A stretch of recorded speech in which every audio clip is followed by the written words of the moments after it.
Good evening, everybody. We thank you for joining us this evening. We are here today to do a virtual community conversation on budget session with our very own Dr. Clint Mitchell and staff.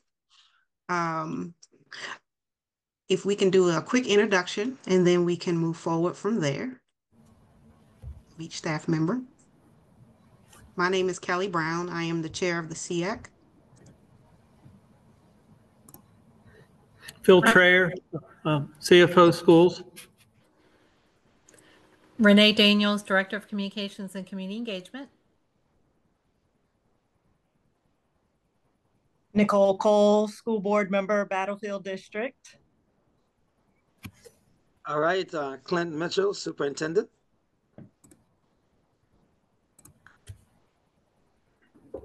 I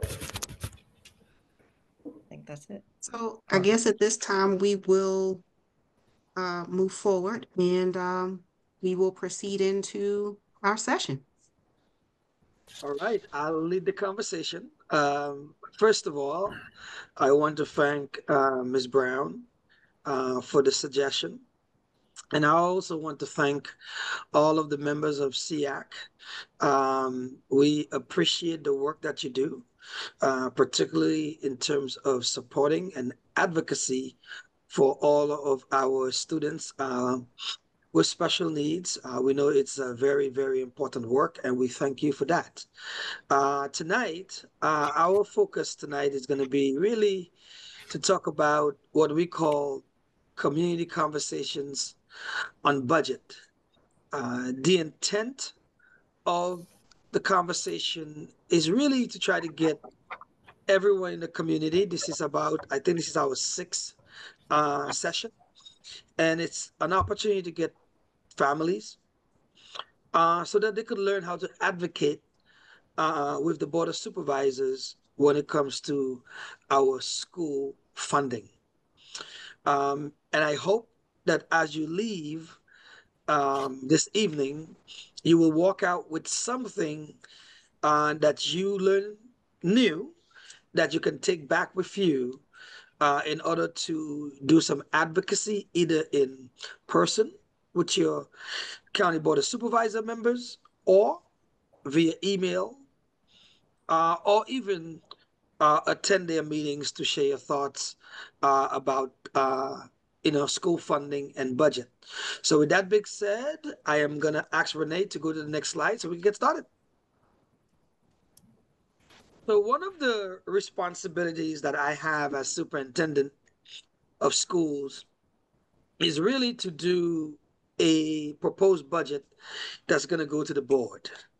And part of that proposed budget, one of the things that is very, very, very critical, according to Virginia Code, is that my job is to make sure that not only do I prepare a budget, but it's got to be a budget that is what we call needs-based. And it has to be based on what we need as a school. So for example, we can't go and say, we need all these things, and in reality, we don't really need it. And so it's important that we try to make sure that the budget, as we develop the budget, we have to be transparent with our families. And I think tonight is a way for us to do that. We have to be inclusive, meaning that we have to make sure all of our stakeholders are involved. We have to be very deliberate and purposeful.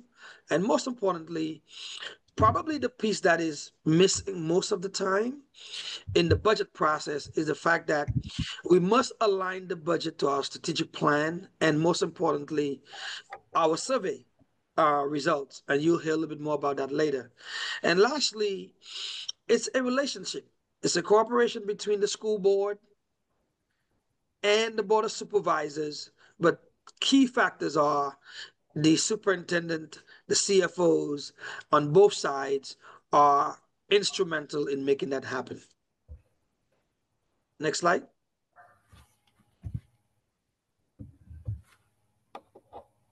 So the budget process has several layers to it. We call it the different levels of the budget.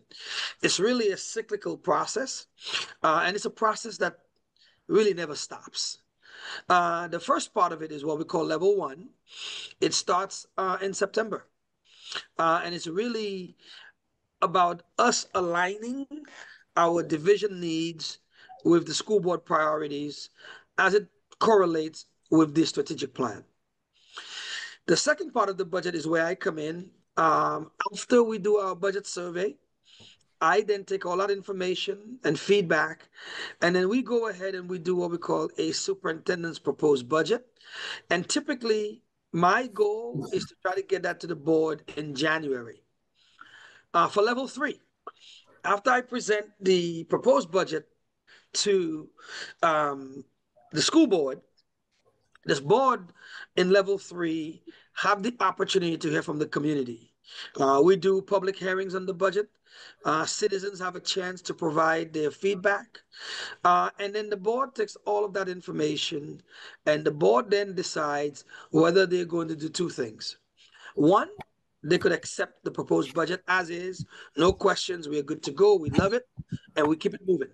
Or the board can choose to go ahead and say, you know what? It is important for us to add some things to the budget. It's important for us to change some things. And so the board can actually modify the budget. Once the board gets to level 3, then we get to the last phase. And that's when it becomes their budget. It's no longer my budget anymore. And then they then adopt it. And then once they get to level 4, they take that adopted budget, and then typically they go to the board of supervisors, and they go to the board of supervisors, they present it, and it is around the April timeframe where we get to this really adoption process. Next slide.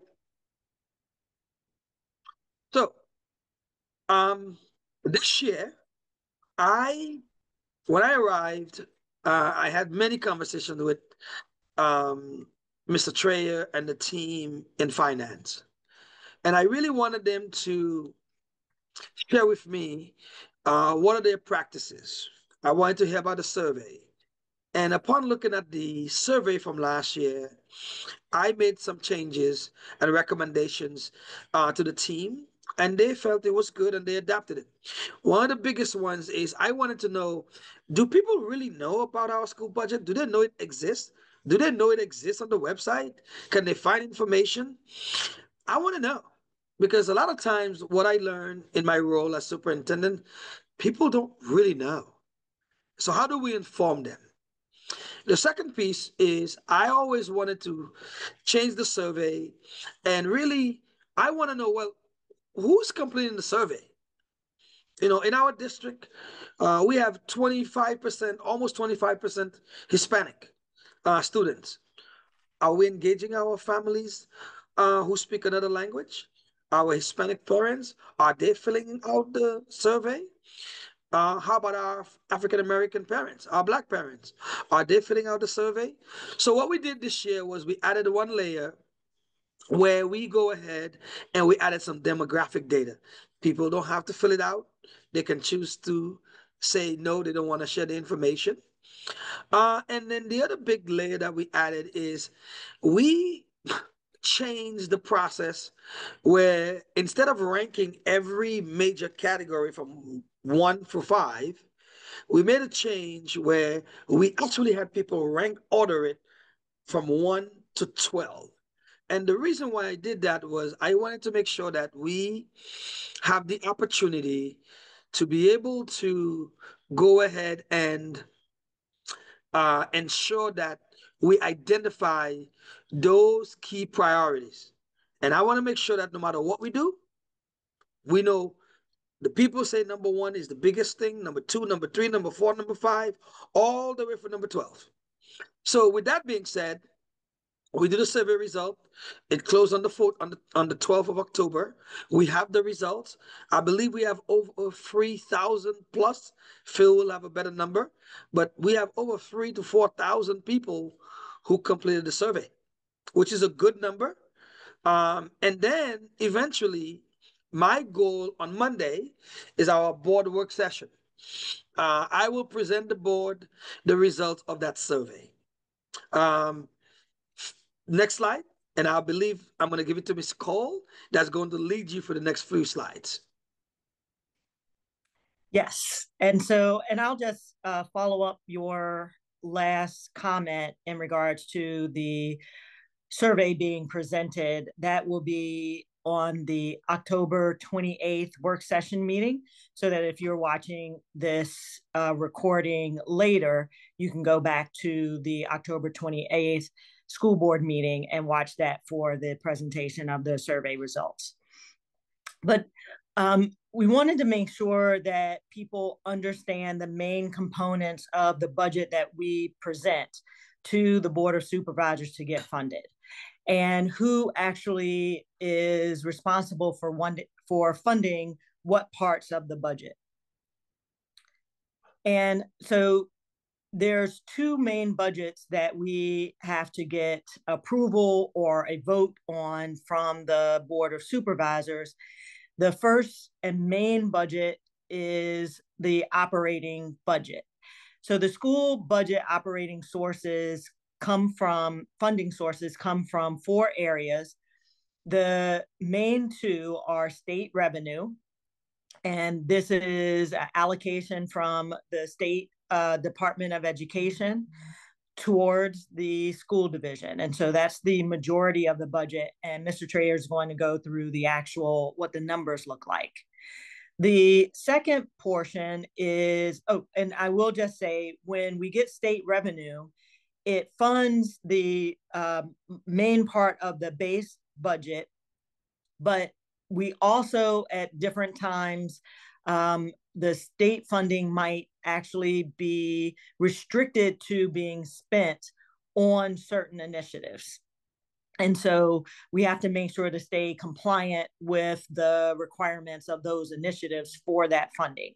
Sometimes we also get additional state funding that is where the only way that we can get it is if there's a match of local revenue or local government match for that funding. So the state might say that 2/3 of this will be provided by the state and 1/3 has to be matched from local sources. The second largest budget is part of the funding, I should say, is local revenue. Local revenue is funds transferred from the county Board of Supervisors to the schools to support K through 12 education. And so this is where we, in a sense, have the most influence with our Board of Supervisors members for them to determine the amount of funding that they're going to be providing. And then there's federal revenue, and federal revenue is funding that generally is tagged to title initiatives that we have to be compliant with in order to receive that funding. And then other revenue, which is a minor portion, pretty consistent, and we can determine where those monies are going to come from, but then also, for the most part, what those monies get allocated to. Next slide. So what makes up the parts of the budget that have to be funded as far as the operating budget?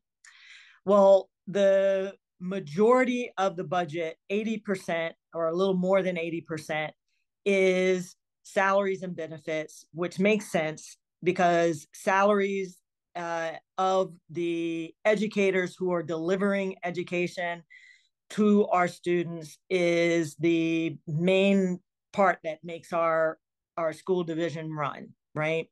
And that's where we meet our clients who are the students with services. The salaries and benefits, as I said, are a little over 80%. It says 79% here, but that's also because that percentage includes some debt service. So when we take away debt service, then salaries and benefits go over 80%. And you can imagine that when we have COLA increases or step increases, again, those funds are getting eaten up and covering those salaries and benefits. And that's where we want to direct most of our funds, because that's where we need to be competitive for talent to provide the services.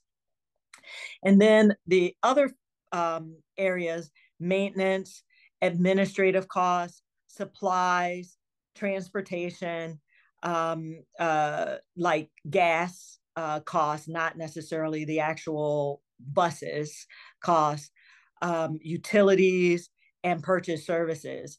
That while they make up about 20% of the budget, again, all of these items are impacted by the cost of living changes and inflation over time. So for the most part, all of these every year are increased at some percentage level. So next slide. So the second budget that we have to get approval for from the Board of Supervisors is our CIP, our Capital Improvement Program budget. Now, the Capital Improvement Program is funded very differently than the majority of the funding is very different than the operating budget. The CIP is actually, funding is actually dictated by the will of the taxpayers to vote on bond referendums where the school division has put together a forecast of capital improvement needs that that forecast is a 8-year look at what the future capital improvement needs might be for the school division. So that would be anticipating the need for new school buildings, the need for renovation, the need for updating old materials or buses or roofs, things like that, playgrounds. And all of that is forecasted as to what may need to be replaced, renovated, or newly built to accommodate the growth within our school division. And so in 2021, there was a bond referendum that included that forecast of needs, and the taxpayers voted on whether we could take on debt to be able to fund these projects over an 8-year period of time. So you can imagine that we have to be able to also forecast in inflation, inflated costs of labor and materials, but with the scope of what we think we're going to need over that 8-year period of time. So we got a little bit caught in that the school division put forward a CIP bond referendum that considered our needs, but not the consideration of having to go through a pandemic and inflation increasing both labor and materials costs significantly. So the issue with having to use a bond referendum is that that's a fixed amount of money that then we have to get permission from the Board of Supervisors to pull from based off of the budget that we provide to them every year on the capital improvement needs. And where then we fall short, the only source of additional funds might be from carryover funds from the operating budget. And generally carryover is because we haven't been able to fill vacancies. So there's an accumulation of salaries that we are not paying. And then we can decide to use some of those funds for supporting capital improvement programs that we lack the funding for. So, and just for the components of the capital improvement program, like I said, maintenance and construction for new buildings, renovations, repairs, equipment that's needed in the buildings, for technology replacement, as well as fleet replacement.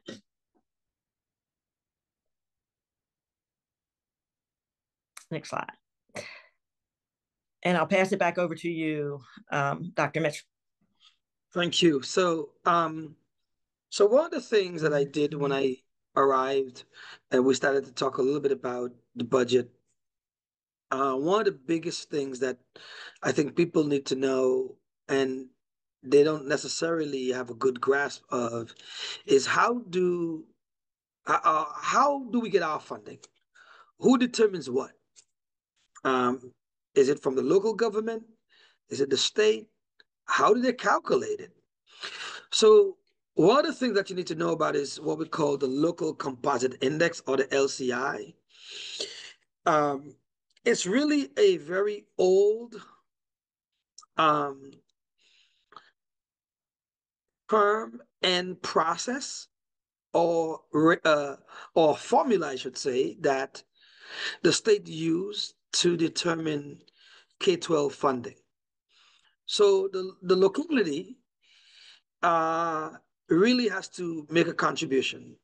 So the LCI basically is a measure of basically how much or how well can a local government pay for schools.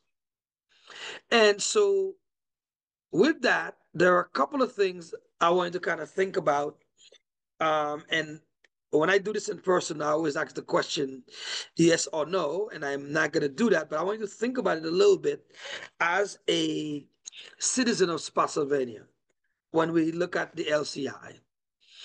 So when you drive around, you see a lot of new buildings going up, a lot of commercial buildings going up, restaurants. I just read yesterday they're going to have a new First Watch that's going to happen, which is amazing. I love First Watch.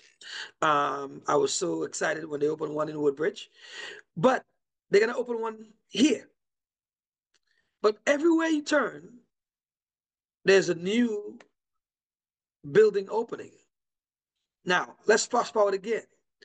So for those of you who've been in Spotsylvania for, let's say, 10 years or more, you know that there's housing development, building after building after building, and homes are being built in our area. Everywhere you pass. Now with Kalahari, more homes are in the Thornburg area and Cosner's Corner. So the question then becomes, going back from 10 years, do you believe and think the true value of real property have gone up? The answer in Spotsylvania, if you've been here, your house is more expensive. If you're renting, you're paying more in rent. So then we ask the question, how about the Virginia adjusted gross income? Well, if you think about salaries and compensation and jobs in this area as businesses open, I think we could say yes, that the adjusted gross income in Virginia has increased. As a matter of fact, Virginia is listed, as for a report I read from NBC, a poll that they had done a couple of months ago. It's ranked in the top 5 best places in terms of places to live, but also where business are thriving. So think about Virginia, Amazon headquarters in Virginia. From Alexandria all the way through Spotsylvania, we see all these big distribution centers being built. So gross income has gone up. So think about your retail taxes. You go to the store to buy goods. We've seen not only prices have gone up when you go to buy food, but also have the taxes. So those 3 things makes up 100%. True value, gross income, retail sales, and then we divide all of this, and now we're looking at school level. So when you think about the average daily membership in Spotsylvania, we've seen an increase in terms of the number of students in our schools. There's no if and or buts about it. Our schools are overcrowded in many places.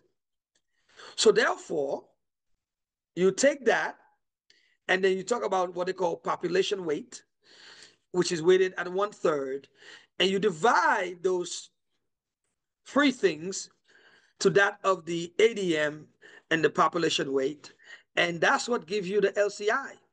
So keeping in mind that each locality in Virginia has 131 school districts. 82 of them are very small. So each locality has their own LCI.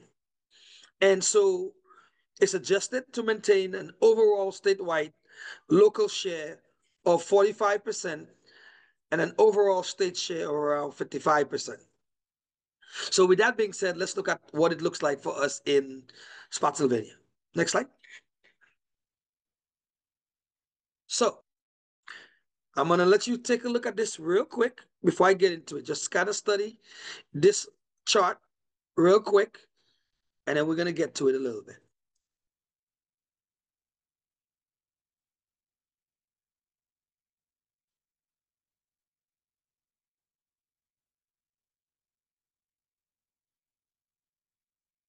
Okay, so I'm going to focus on the blue section first on the graph,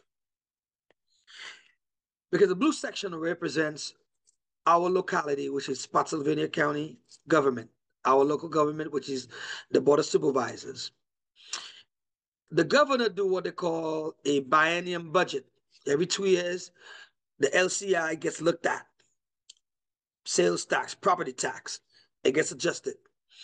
I went to look at Spotsylvania a little bit, going back from 2012, where it was at 33.26 to right around the pandemic timeframe in that 2018-2020, where it went up from 33.26 to 36.27, almost 3% higher. And what that means when you see the 33.26, I try to look at it in dollars and cents. So for every, dollar, we get 36 cents. For every $100, you get $36. And then you go in and you go back from 2018, 2020, and you look at the steady increase. It dipped just a little bit in 2024, but right back now to 37, almost a full %. So on the same level, you look at the state, notice how the state declines on their share. They were paying 66.74 in 2012, now to 62. So now you have this downward curve where in Spotsy you have this upward movement.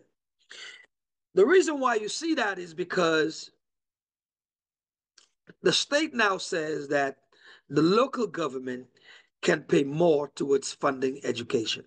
And that's why we're here tonight, is to really talk about how can we advocate for our Board of Supervisors to be able to not just fund education based on what the state share says, which is about 37.02%, but really, can they contribute more to supporting school? So at the bottom, if you don't get anything from this slide, it simply means as the LCI goes up, state funding goes down due to the locality's ability to pay and contribute more. And so I added this slide because I felt it was powerful for people to see how the state is telling us the local share needs to be. So with that being said, I want to flip it and I'm going to give it to Mr. Treya. Okay, thank you, Dr. Mitchell. And if we could go back that last slide you were on for a moment. So as Dr. Mitchell said, as you know, for each dollar we get currently from the state, we have a local match of 37.02 cents. So when you're looking at the graph, when you're looking at the orange line, you're seeing the state revenue percentage is going down, our LCI is going up, and as Dr. Mitchell explained, that as the LCI goes up, our locality's obligation to fund the schools goes up accordingly. So intuitively, you would think if you're looking across the spectrum here from 2012 to 2025, or the 2024-26 biennium, that the state revenue would be going up as a proportion of the school's budget, and the local portion would be going up. But in reality, the state portion is going down.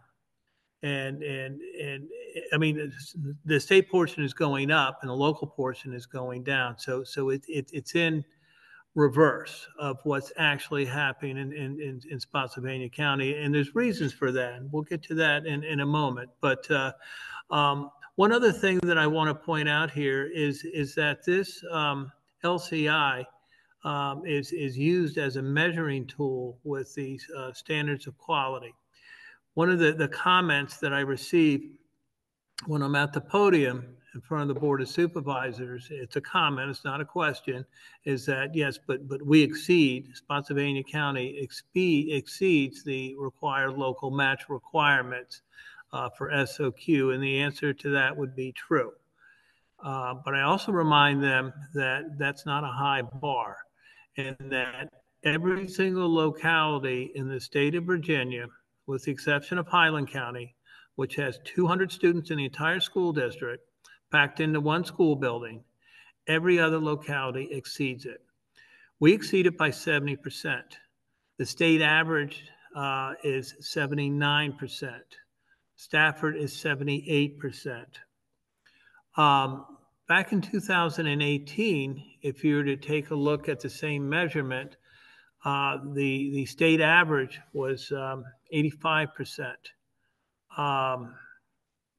Spotsylvania County was 93%. So since 2018, we went from 8 points above the state average to 8 points below the state average. And there's a critical time period where most of the impact was felt, where the level of effort for the school funding as a percentage of personal property and other tax was felt. We can go on to the next slide. State revenue is $204 million, budgeted $204 million in our FY 2025 budget. As you can see, that's almost 54% of our revenue. That is up about 6.65% over 2024. Local revenue is 154.3. That represents a 40.6%. That does include $31 million worth of debt service. So actually, it's about $124 million worth of operating support. The last line in that section is that the county funding effort for operational support as a percentage of property and other tax revenue has dropped 7 points in the last 10 years. Each point represents about $3.6 million.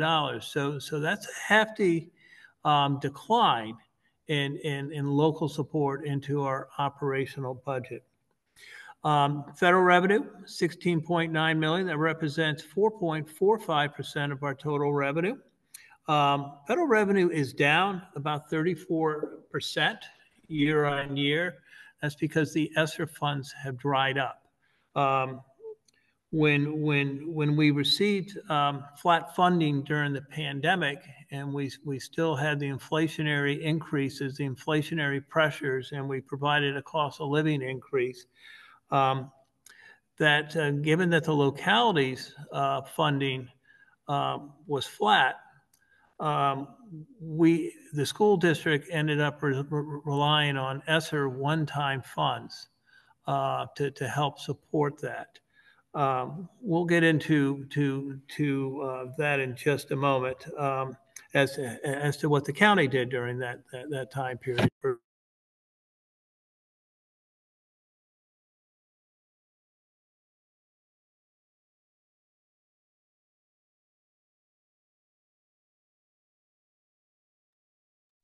Phil, you muted yourself. I'm sorry. I thank you for jumping in.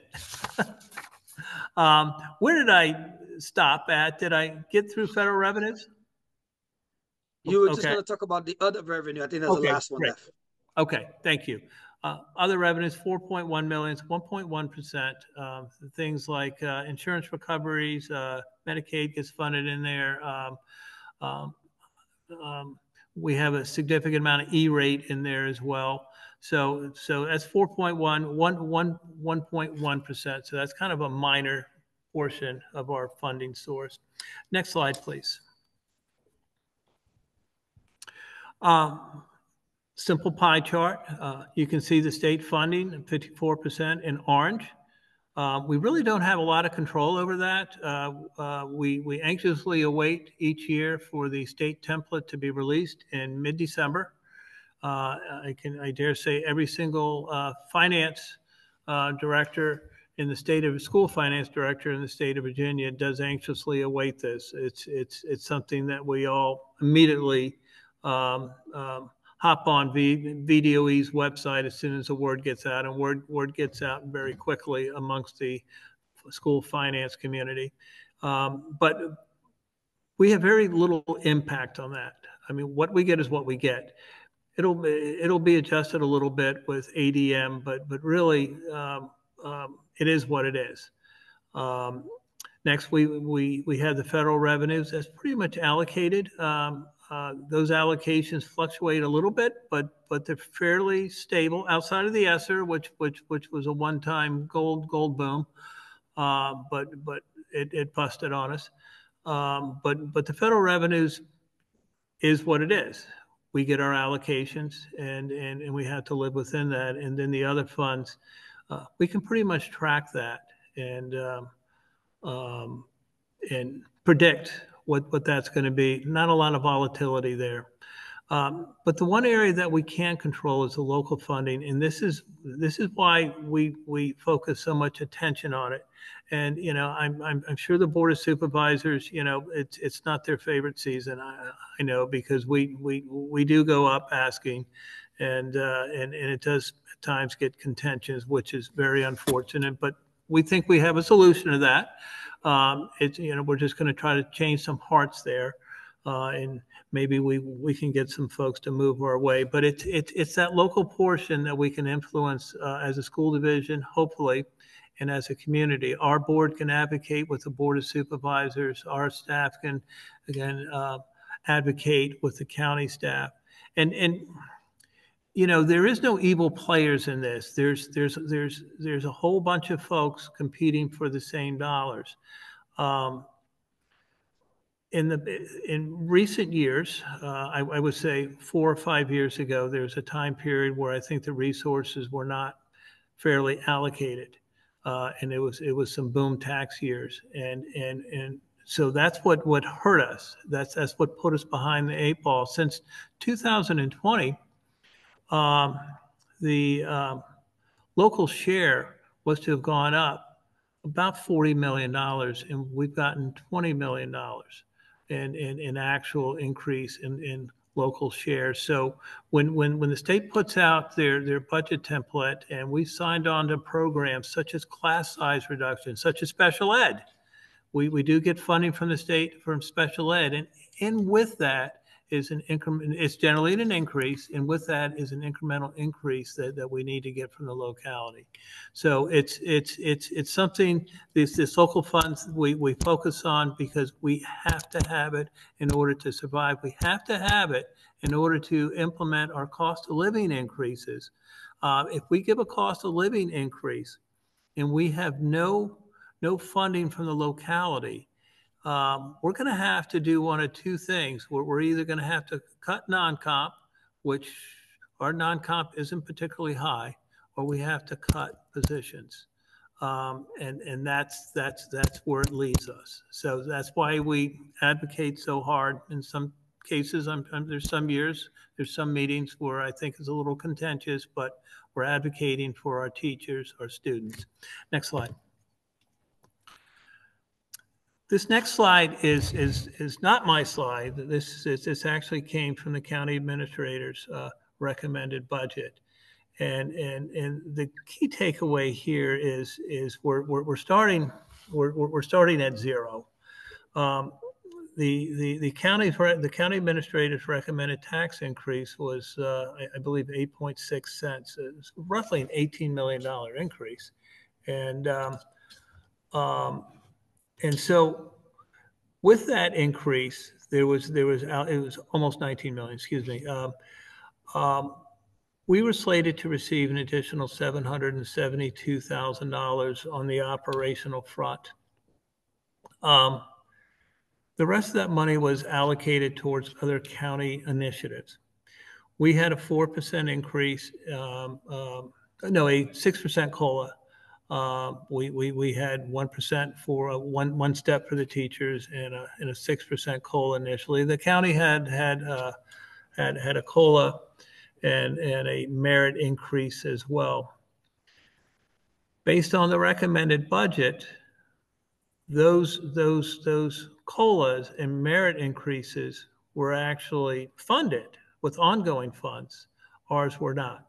It didn't end up this way, but this is where we start. So all the funds are allocated to the other county departments, and we have to take points off the board. I have heard that we're at a disadvantage because the timing of our budget, but our timing of the budget is linked to a great deal with the timing of the year-end close, the state reports that are due. State reports are due in September. The major state reporting is due in September. We have our audit that's actually finishing up in November. So we actually get started with our budget in October. Not a bad time frame. Last year, we did meet with county staff, superintendent and county administrator and the prospective finance teams, and we all kind of knew what cost of living that we had in mind. Okay, and so for me personally, it was particularly disappointing seeing this. That we were relatively flat. Now that $772,000 had to do with the previous year's mid-year state-sponsored increase. That's really not FY25 operating expenses that were being funded there. So it was disheartening to see this. Next slide. Okay. This next slide represents how it impacts us. This too is not my slide. This is a page lifted from the county's adopted budget. And it shows a funding stream for the last 10 years. In 2016, the county did get an additional $6.1 million worth of revenue. Operating revenue, local operating transfer actually went down $300,000 for the schools. The reason is the school debt went up about $300,000. There's a sense, I believe, with county staff and perhaps some county supervisors where they look at the state funding that we receive and they think we're good. We're not good. Thank God the state funds help support a portion of our cost of living increase. Because if they didn't, it would be all on the locality. But that doesn't mean that they fund all of the cost of living. As you saw in the previous slides, we're expected the locality is expected to pick up at least 37%. But the SOQ levels are so low that 37% didn't even begin to come close to it. We needed about $4.8 million this year in local funding in order to be able, locality, in order to be able to implement our cost of living increase. So when we don't get it, again, we either, cut non-comp, or we cut positions, or we're getting to a point, quite frankly, if we don't get locality support with our cost of living, that we would have to probably enter into discussions as to whether or not we accept the entire cost of living increase, because we can't not do with positions in our schools. It's a catch-22. We have to be in a position to pay our teachers so we can be competitive. So it's a really rough situation to be in right now. If you go down further to the pandemic years, 21 and 22, these were record-setting revenue years for the county. When the pandemic first hit, I was not working here. I was on the government side in the city of Stanton.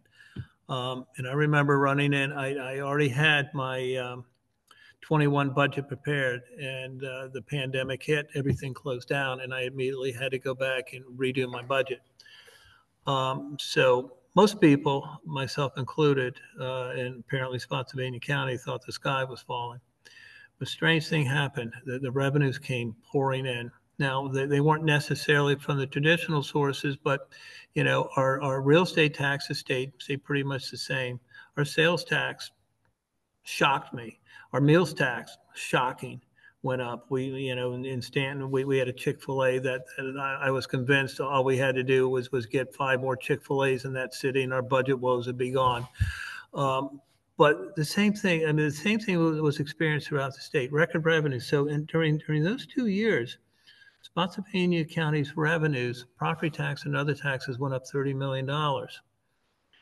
Our ongoing local transfer went up 15. Okay. So basically, the county, Phil, just sorry to interrupt, but no, that's fine. the Spotsylvania County revenues went up $30 million. Ours went up $15,000. Yes. Yeah, I'm sorry, I was not clear. That's You're okay, right. because it makes it seem like it was 15 million, but no, $15,000. Yeah, and this is where our growth was stunted, if you will, and we did put in some cost of living increases, and we did have to absorb the inflationary increases. We had to go through all of that.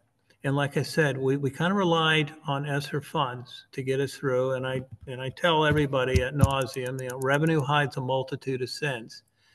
And so when the ESSER revenues went away, we had a difficult budget season in FY25. The ESSER revenues, effectively, the giant impact went away after the FY 2024 school year. A little bit bled over into 25, but the majority of it is gone. And it is completely gone now. So that's where you saw situations where we weren't able to replenish all of the ESSER positions. We had to freeze 102 positions in our initial budget adoption in April. One of the things that I learned that was interesting, there was a perspective from some members at the courthouse that we were double dipping or we were double counting our numbers, and maybe it was my fault for not explaining it correctly or clearly. What's clear to me sometimes may not be clear to the listeners, but we ended up taking appropriations that would have gone through to 102 teacher equivalent positions, and we moved those to known budgetary holes in utilities and in maintenance, special education contracted services. So that's why we froze those positions. Now the state did come in subsequently in May, and they did offer us another $8 million or so funding, primarily to go to at-risk. We ended up using that to bring those general education positions back. Not saying that we didn't increase some at-risk funding, we did, but it was that additional funding that we were able to get our positions back. Now we did not hand out any pink slips during this retraction, if you will. There was open positions. We had about 15% of turnover in the teachers. And by the way, 15%, if a kid enters in high school his freshman year and they experience 15% turnover, that's about a 60% turnover between by the time they hit high school and when they graduate. It's a significant problem. And a lot of this is funding. And we need more support. It's not to say that the Board of Supervisors has not offered up some additional funding in the last few years. They have, thank goodness. But that growth stunt that we had during the pandemic, we haven't quite recovered from. Like I said earlier, since 2020. Our local match should have gone up about 40 million and we've gotten 20. So So that's hurt us. So where do we go from here? And it's not to say that the Board of Supervisors are evil. They're not. They have their own pressures. They have their police and their fire and EMS, and they have their maintenance workers just like us. I mean, we're all feeling the pinch. So, but what we are hoping to do with the next slide, we are hoping to maybe to gear things towards a revenue share agreement. And some of you may have heard about this already. But what we're basically trying to do is to set out an agreement that hopefully both boards would vote on and put it in writing that we would be provided for a percentage of the general property and other local tax revenue to be transferred to the schools at a percentage equal to pre-pandemic levels. This percentage would be applied to the most recent audited revenues.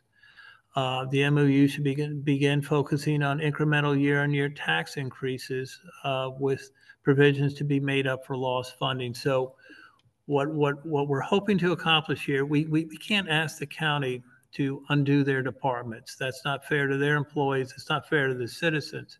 But what we can do is going forward is if we can have a set allocation. And so the most recent audit revenues for FY26, we could have our local transfer number in the next 3 or 4 weeks and know where that's at. And then when the state template comes in about a month later, we'd have our revenue sources nailed down. So the 26 local transfer would be the difference between the FY 2023 property and other revenue and the FY24 property and other revenue. And whatever percentage we landed on, that would be the amount that would be transferred, the additional transfer to the schools. We initially had hoped for a shorter time period. I had hoped for 3 or 4 years, and then I was in a meeting last year. Mr. Yakubowski had said it would take up to 10, and I didn't believe that. But then I thought about it afterwards, and he was right. It'd be a huge burden to put on the community to do it in 3 or 4 years. But we can at least stop the tide from going out by setting into place a memorandum of understanding that doesn't allow us to go back as a percentage of effort. We can't experience another 2021 and 2022 and continue to operate the system in a manner that our changing demographics demand. So again, and if you get nothing else from this slide, and as I liked how Dr. Mitchell finished up with the LCI slide, an MOU would not call for an increases in taxes, but rather an allocation of existing revenues. So with that, I will pass it back to Ms. Cole. So we are sort of at the point, the purpose, as Dr. Mitchell had set out in the beginning of this community conversation on budget, was really twofold, or is twofold. One, to make sure that you community members, parents, staff, even students and other community members understand where the funds come from, what they are intended to support between operating budget and capital improvement budget, so that when we then, the second purpose, ask for you to advocate for the school division in a specific way, that you have confidence in doing that, because you have the knowledge and understanding of what you're advocating for and why. And in the past, my 2.5 years on the board, it's been a constant. We're asking for multiple different budget areas to be met. So we provide our budget to the Board of Supervisors, and people from the community are still sort of as well as school board members, are advocating for pieces of the budget. The intent of coming together and advocating for one thing, like in advocating for a revenue sharing agreement through a memorandum of understanding between the Board of Supervisors and the school division, is so that we can build some trust in the Board of Supervisors and trust in the reliability of the funds that are coming from the Board of Supervisors to be able to better meet our budget needs for the school division. Asking for a revenue sharing agreement rather than individual budget items takes subjectivity out of the budgeting process.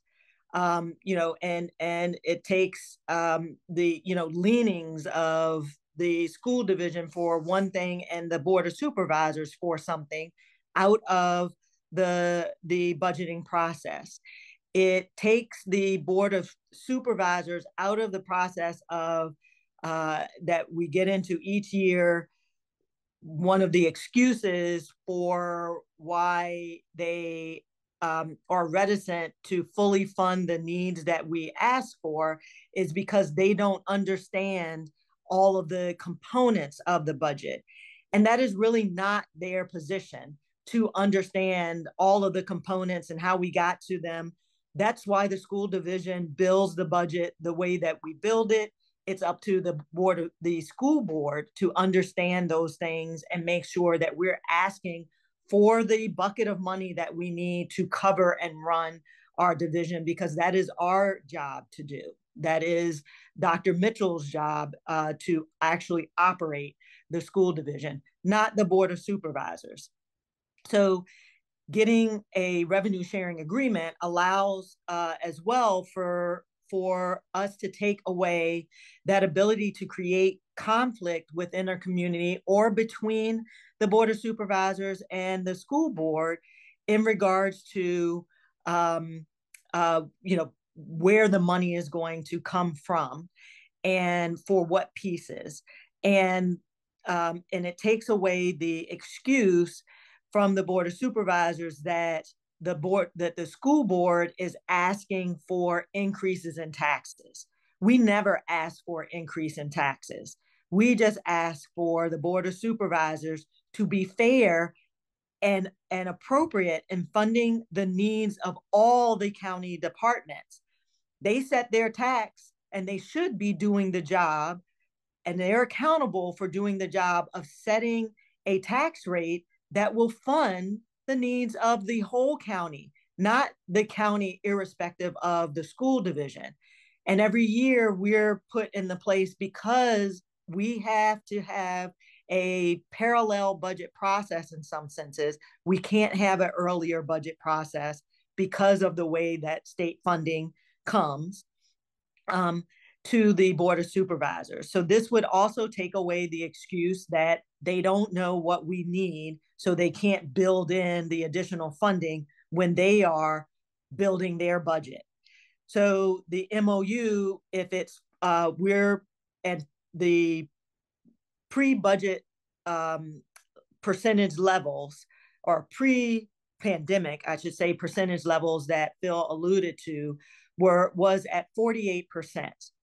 So in comparison, last year, what they gave us was 40% of tax revenues. So we have gone down every year for the past 12 years in the percentage funding that the school division has gotten to an unhealthy level of 40%.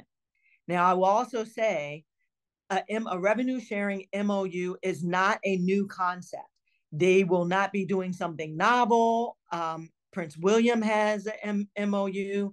Hampton has a MOU. Staunton has an MOU. There are, I believe, about 12 or 16 divisions that have MOUs with their Board of Supervisors or city to be able to know what they're getting funded. And most of those MOUs aren't what we're asking for. We're asking for just to give us a fair percentage, give us the 48% of the increase in tax revenues that they didn't anticipate having. But we can use the number from the previous 2 years' tax revenues so that then we know what that number is. The 48% is applied to that rather than the whole bucket of tax revenues.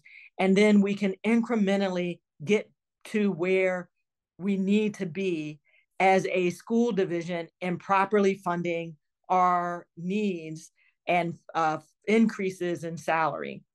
And so we're making concessions in what we're asking for, and that we're not asking for 48% of the whole general fund. We're asking just for the increase to start. And the MOU might be something where for the first 3 years, we're only asking for the increase. And then incrementally, we get more. Most school divisions, or I shouldn't say most school divisions, our school division used to have an MOU back in the late 2000s. And it was, I believe it was around 63%. And so we've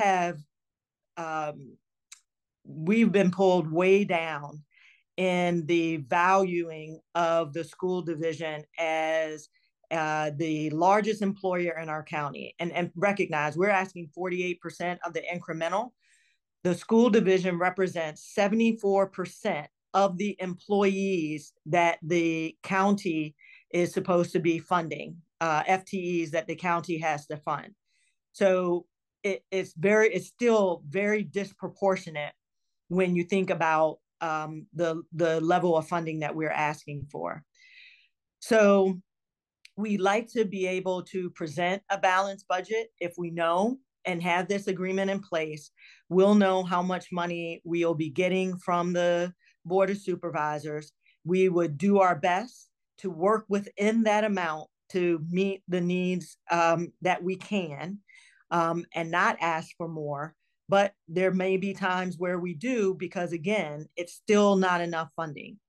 Just going back to the slide that Phil showed, where in 2021, those 2 years of the pandemic, that we were only given $15,000 from the $30 million revenue collection for those 2 years.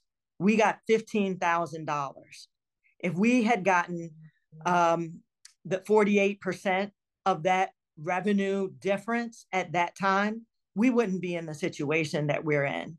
And we need those funds to be able to provide needs to our special education community, which is growing. We need it for our L community, which is growing.